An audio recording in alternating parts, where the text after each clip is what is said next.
Welcome, welcome. Come on in, come on in.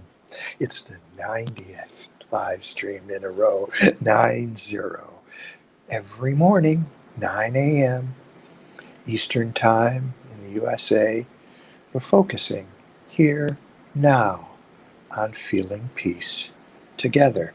And if you're watching this as a recording, I invite you to join us in the morning, live. Get your day started with peace. Today's quote is from Anne Chancellor. I know nothing about Anne. Apparently, she is an actress. I hope there's nothing negative about her. But she said something very interesting. Don't believe everything you think or feel. Don't believe everything you think or feel. I am often blown away about how um, the writings that I do uh, often come together and make a bigger story.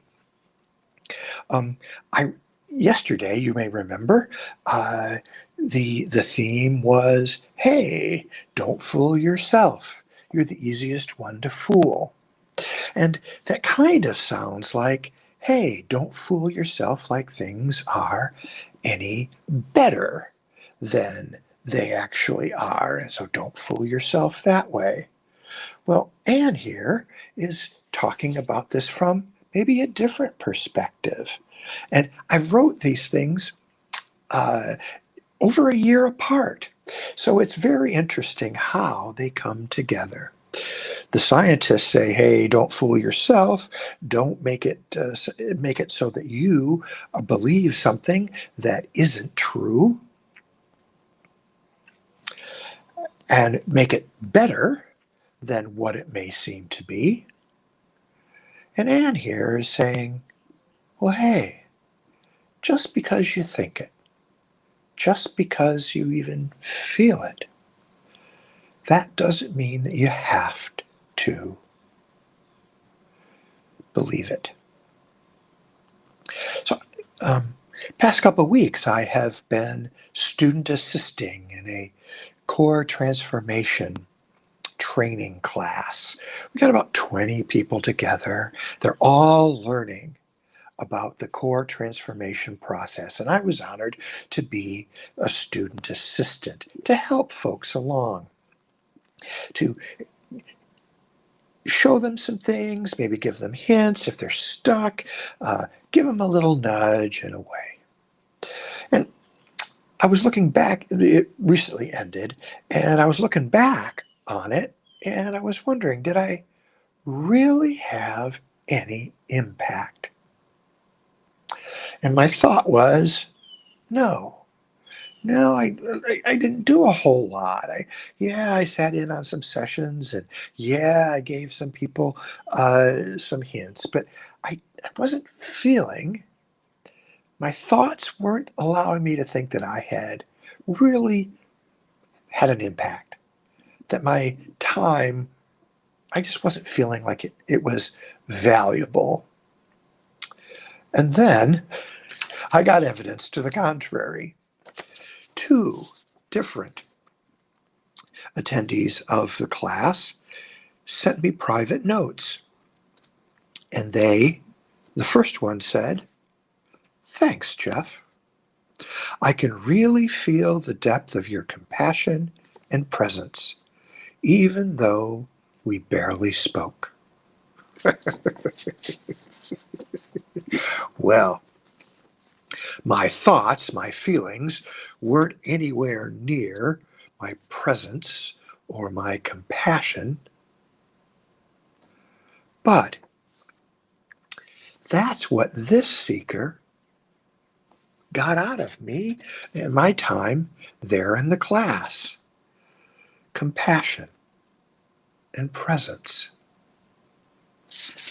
And my thoughts and feelings about my investment there in my time were further put into question when I got a second note. He says, "Hi, Jeff. I wanted to thank you personally for taking the time out of your schedule to support all of us during the class.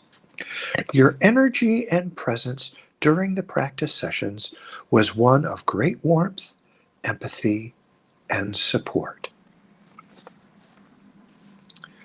He mentions presence again. So I could have continued thinking that I didn't make much of an impact. I could have felt like maybe I was unworthy or didn't provide much value, and that maybe someone else did better, so that I could just be in those thinkings and feelings. And I got evidence that those thinkings and feelings just weren't true. At least two folks got something out of me being there that I didn't even intend, something that I probably couldn't even control or create. How fascinating is that? So, how do we make this practical? You don't necessarily have to believe your thoughts or your feelings. First off, your thoughts and feelings aren't you, because they're yours. And if they're yours, they are thoughts and feelings that belong to you. So they cannot be you. Second thing is, just because you think them and feel them doesn't mean they're true. So I invite you, the next time you have a thought or a feeling that isn't feeling good, it just doesn't feel right, notice and ask this question: is it true? And then, like those scientists from yesterday, inquire: is there evidence that leads me to believe that these thoughts and feelings are true? Or is there evidence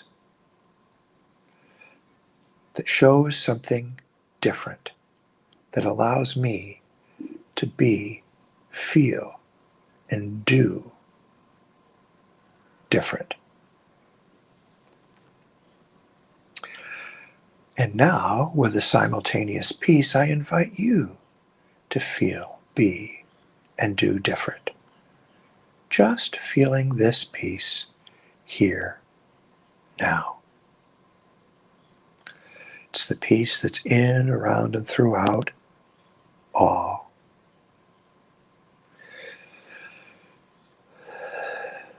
Beyond space, beyond time, can never run out,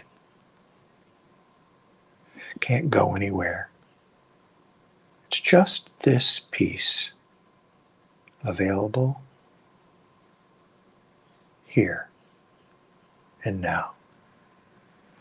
And I invite you, as you go through your day encountering people, situations, events, maybe even thoughts and feelings on the inside, I invite you to notice how this piece transforms those situations, interactions with people,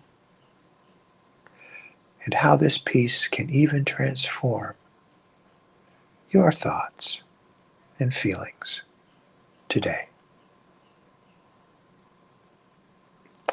I do hope this serves you. Please comment below. Give me some advice about how I may be able to serve you even better. Share this with a friend who may be having some thoughts and feelings that aren't quite true. And I will talk with you tomorrow.